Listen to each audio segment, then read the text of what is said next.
Good morning. Let me start out by asking you guys a few questions. Have you ever taken a shower with a homosexual? Do you currently serve in the military with a male or female service member that you believe to be a homosexual? Have you ever been in a unit where you had a suspicion that one of your leaders was or is a homosexual? Believe it or not, did you know that the Pentagon spent $4.5 million on a survey sent out to the different branches of the military asking those same questions? The whole Don't Ask, Don't Tell policy repeal has brought those questions within our lawmakers and our leaders in the military as they struggle to find a way to make the request for the Don't Ask, Don't policy repeal work. There are many questions about the Don't Ask, Don't policy and its suggested repeal. Today we will discuss those questions and point out the pros and cons in accordance with our leaders from the Defense Department, our leaders in Congress, our leaders at the White House. What exactly it is they're trying to do. First, let's go over why there's an argument. Why is there an argument? Why is the whole Don't Ask, Don't Tell policy such a big deal? Or why is it becoming such a big deal? Not only in the military, but with the civilians. Why is it a big deal with lawmakers, politicians? Well, from my research, I found that there were four major arguments or issues of the whole Don't Ask, Don't Tell policy. The first one being immoral. The second one being religion. The third being individual rights. And the fourth being military tradition. Let's start with immoral. Did you know that the former chairman of the Joint Chiefs of Staff stated that he believes homosexual acts between two individuals are moral and that we should not condone immoral acts? Should not condone immoral acts.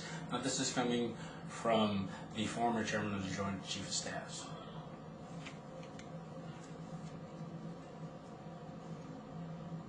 Religion. In every religion, it states that the joining of two people are man and woman. Every religion out there all states the same thing. The joining people are two men and women. So that brings out the argument, or brings religion into the argument. Individual rights. Homosexuals want to join the military, or they want the repeal because they want the right to express their same-sex partner as their partner in holy matrimony. They want to be able to join the military, show formation. If it's a male soldier, he wants to be able to have his male partner come over, I guess give him a little kiss on the cheek, or be able to let everyone know, hey, this is my partner. This is the person I'm with. It is my right, and I want to let everyone know without prosecution. And last, which the fourth one is military tradition. Senator John McCain sounded this theme at a Senate hearing, arguing that the existing law for the ban of homosexuality in the military rests on the belief that the essence of military capability is good order and unit cohesion, and that any practice which puts those goals at an unacceptable risk should be restricted. We will go into that later on in the speech. Now that we have gone over briefly on the four main subjects of the argument, or what's making the argument, let us talk about what the people are saying about the issue. We will start with the politicians. Why do the politicians want the repeal? Some say because next year is the beginning of campaigning. That's a good question. I think that would raise an eyebrow on a lot of people once they put two and two together.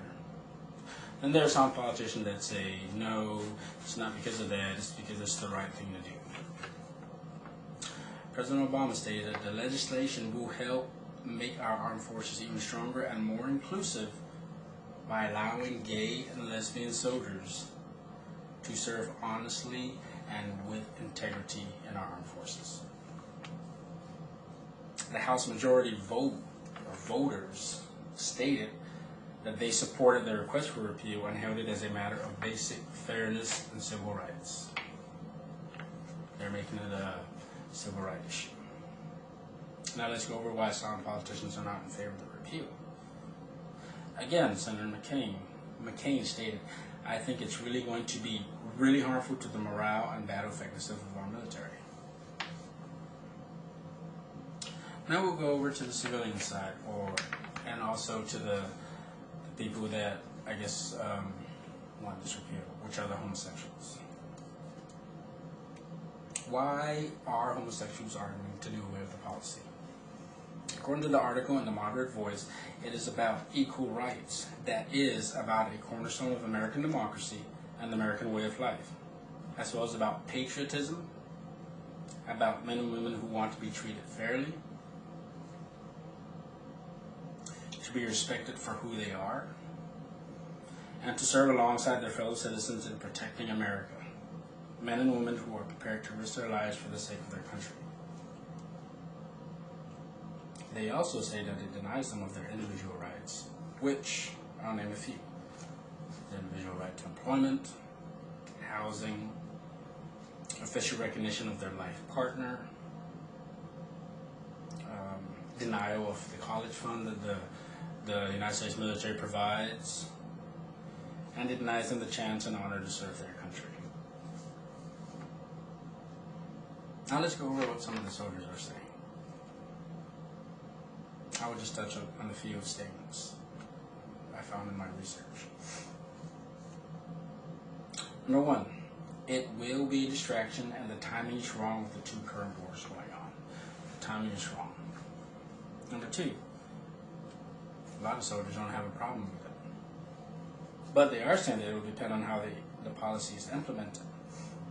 Too fast and too quick of an implementation of the repeal will be a bad idea.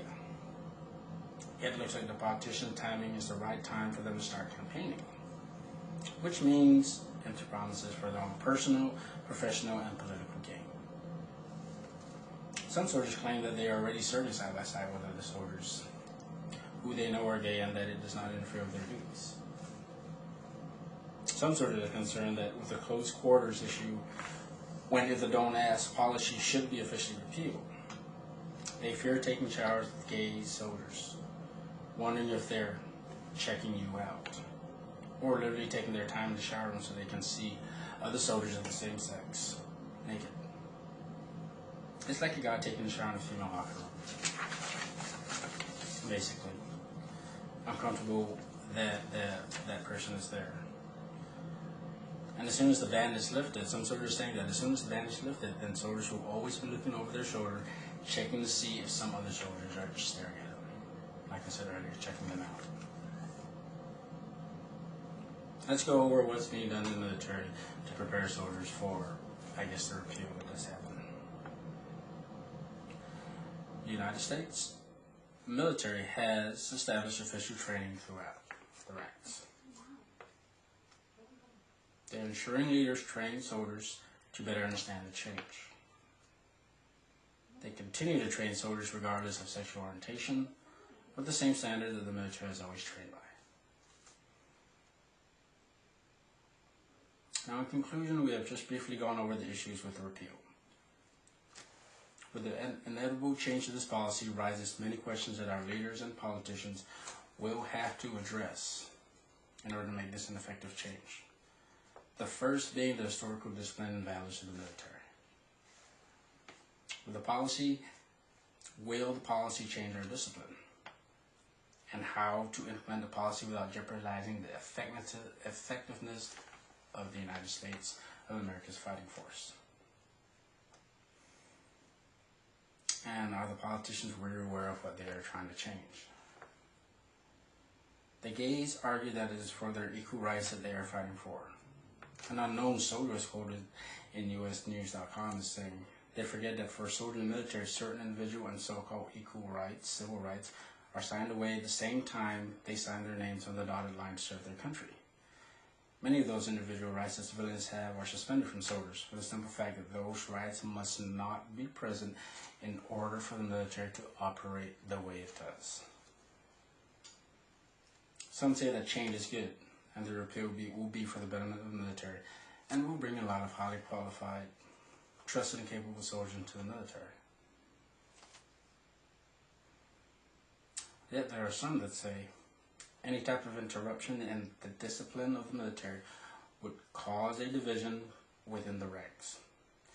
A division that clearly we as a country cannot afford, not during the time of war.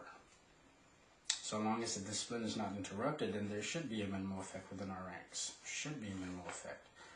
But we do not know what type of effect it will have. Thank you.